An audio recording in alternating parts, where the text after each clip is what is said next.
Welcome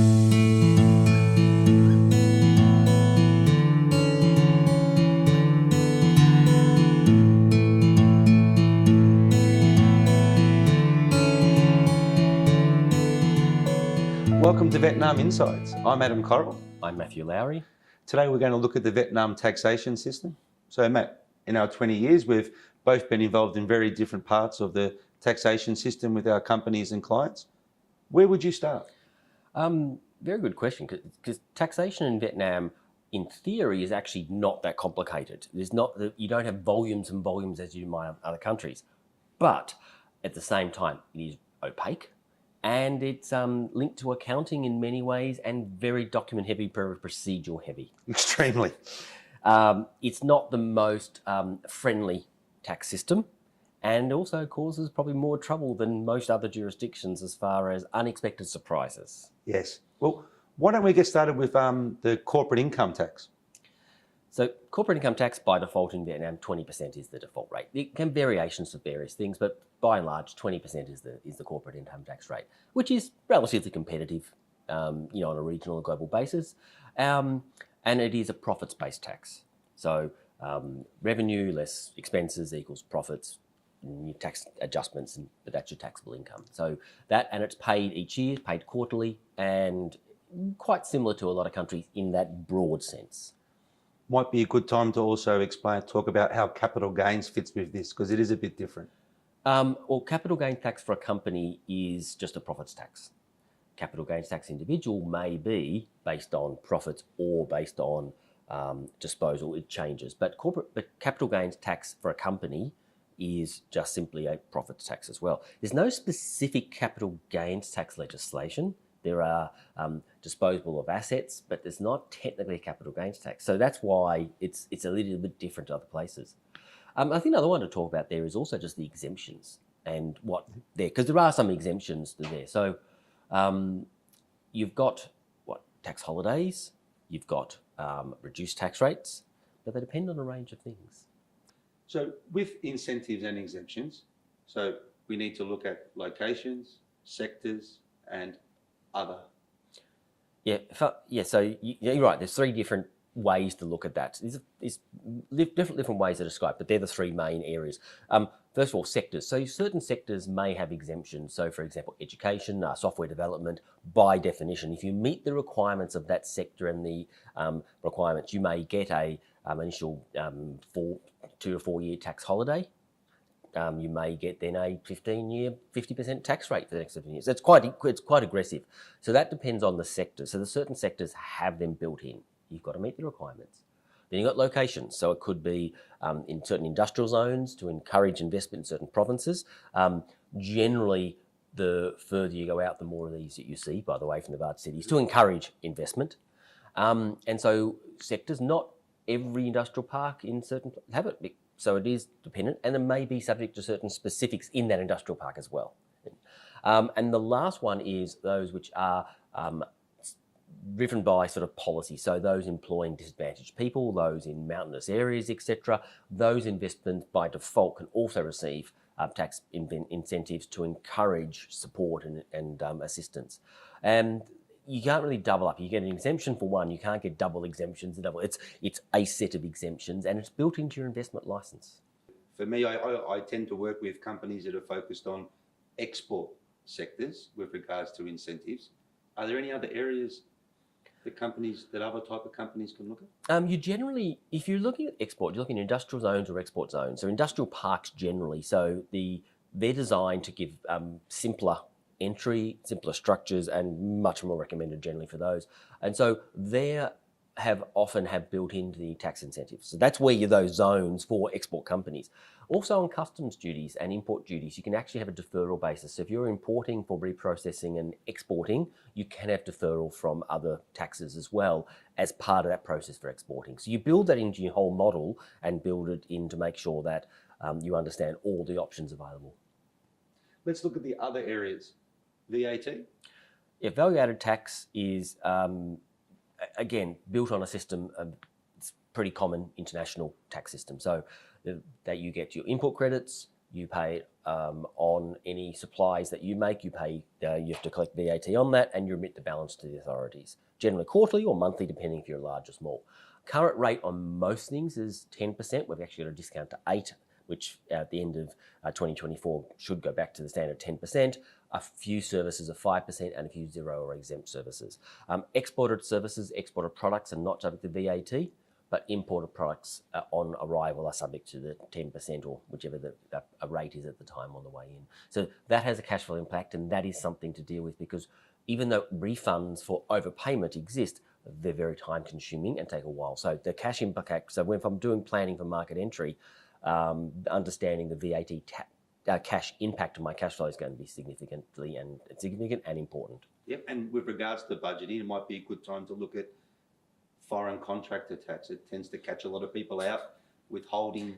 You've been caught, have you? Income and so forth. I've been okay, but I've had to explain to a lot of people why they shouldn't be upset about it and so forth. And it's the concept itself frustrates people, but if you look through it, it's actually necessary. So foreign contractor tax is a tax paid on services consumed in Vietnam by foreign providers. So it's not goods, it's services.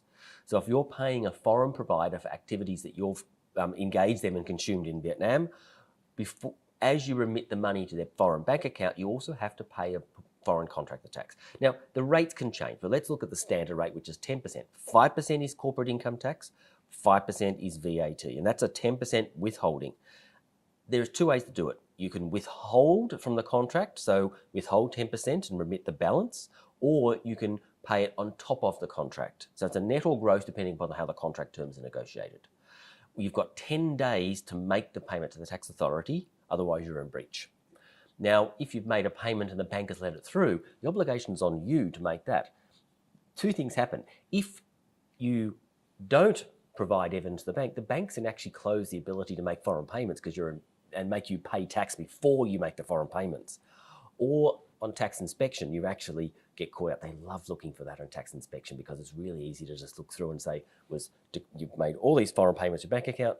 Did you make a corresponding foreign contractor tax withholding at the time? And it catches people out because it's an afterthought. They're not going to pay my contractor. The contractor doesn't want to pay tax. I'll just pay them for services. And that leads to a slight difference again. Whose responsibility it is to pay this tax? In our home country, it's the contractor.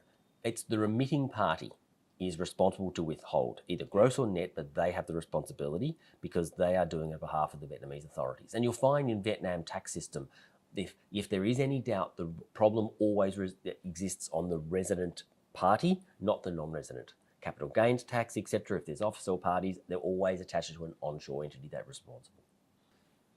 So cross-border trade and taxation might be a good time to go into double tax agreements. The last time I checked, it was Vietnam has double DTAs with over 80 countries worldwide, but there's not a common standard across all these channels.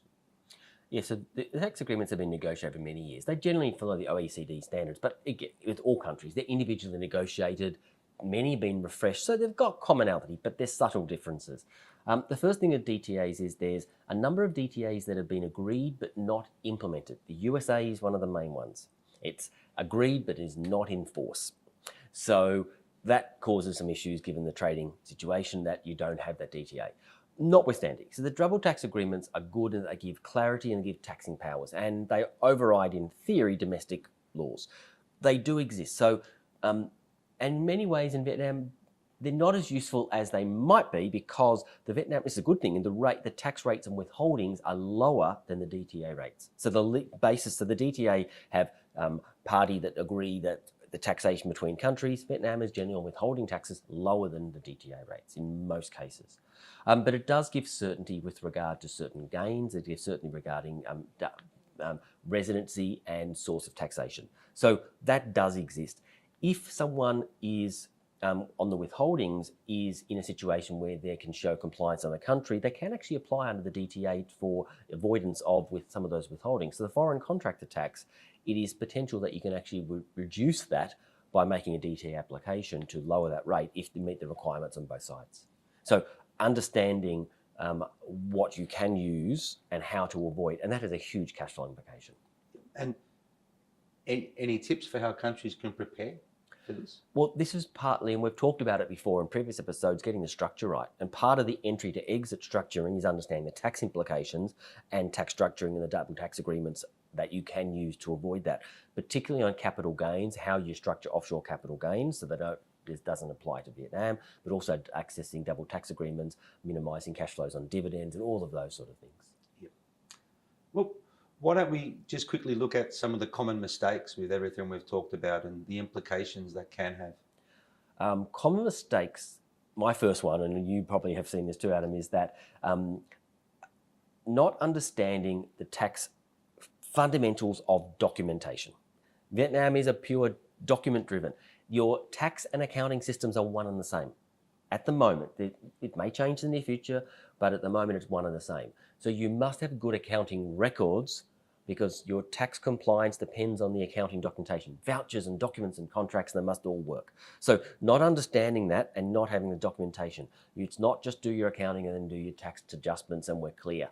No, the tax inspections are on your accounting documents because that's your tax compliance and it's document based. Yep. Yeah. For me, whoever you are, working very closely with your chief accountant throughout the year, especially in the early stages, to make sure you are meeting the compliance deadlines and so forth is just critical. Yeah. And I think another one is, and this is, we're both involved in different ways doing the same thing, is that oversight. Don't rely upon a person and organisation. Make sure there is oversight, there is governance, there is controls to make sure that you have a review, that you know that your business is compliant. You're not just told, you actually know that it is compliant. And the assumption and the trust that we put in individuals, and in the end, it's a mess, because every company in Vietnam will be tax inspected regularly. Commonly every 3 years, could be 5 years, it could be every year.